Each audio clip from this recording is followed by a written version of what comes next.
And while I am confident that this scenario need never arise, while I am sure a positive agreement can be reached, I am equally clear that no deal for Britain is better than a bad deal for Britain. Britain will face a hefty bill for Brexit, a senior EU official has warned. European Commission Chief Jean-Claude Juncker told Belgian politicians, "The British should know this. They know this already, that it will not be at a discount or at zero cost. The British must respect commitments they were involved in making. So the bill will be, to put it a bit crudely, very hefty." Now, I'm sorry to say that the response to the triggering of Article 50 has been all too predictable. Already you've made a series of demands that are not just unreasonable, but in some cases clearly impossible for Britain to comply with. You began by telling us that we have to pay a bill, a cool 52 billion sterling, a figure that has clearly been plucked out of the air, effectively a form of ransom demand. What you could have acknowledged is that we've put net over 200 billion sterling into this project. We're actually shareholders in this building and the rest of the assets, and really, you should be making us an offer we can't refuse. The sums that I have seen that they propose to demand from this country seem to me to be extortionate, and I think to go whistle is an entirely appropriate expression.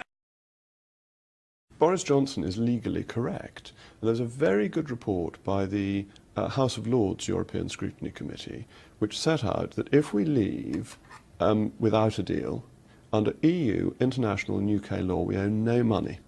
And that's a very good starting point. So without a deal, is without a deal, that's right. So then you're saying, what is it in our interest to pay to get certain other elements that we want? But their starting negotiation position from the EU point of view is they have no legal basis for demanding these payments. No, but they're saying that is the gateway to getting a deal, and you want a deal, don't you? Or would you like no deal? They're saying a moral obligation.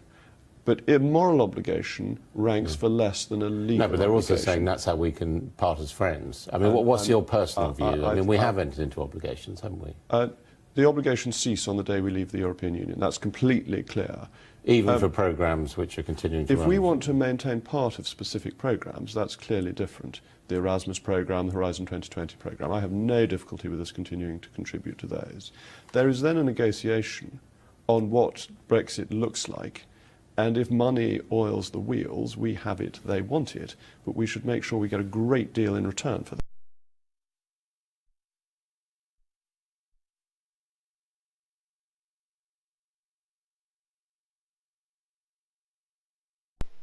I was clear in Florence that we're a country that honours our obligations. After some tough conversations, we've now agreed a settlement that is fair to the British taxpayer. It means that in future we will be able to invest more in our priorities at home, such as housing, schools and the NHS.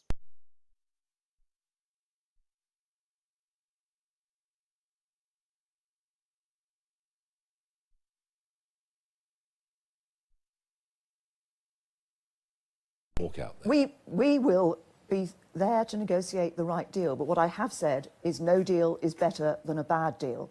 We have to be prepared to walk out. So you are prepared to walk away from the European Union with no deal?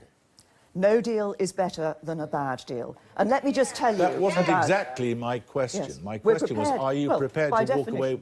By definition, if I'm prepared to say that no deal is better than a bad deal, I want to get a good deal from the European Union.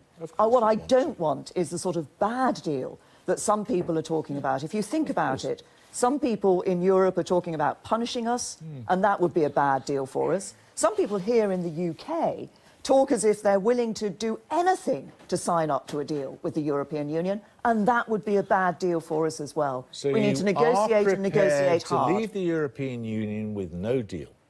As I say, no deal would be better than a bad deal. You are prepared to leave the European Union with no deal? I think you can take it, Jeremy. No deal would be better than a bad deal. Yes, you said that repeatedly. Yes.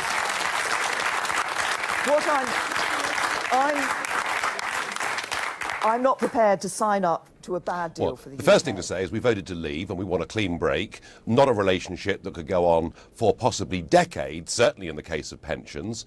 And secondly, even if we'd been offered tariff-free access to the single market in return, which at this stage we haven't, but even if we had been offered that, it is not worth nearly 50 billion sterling. No deal is better than a bad deal, and this is a very bad deal indeed.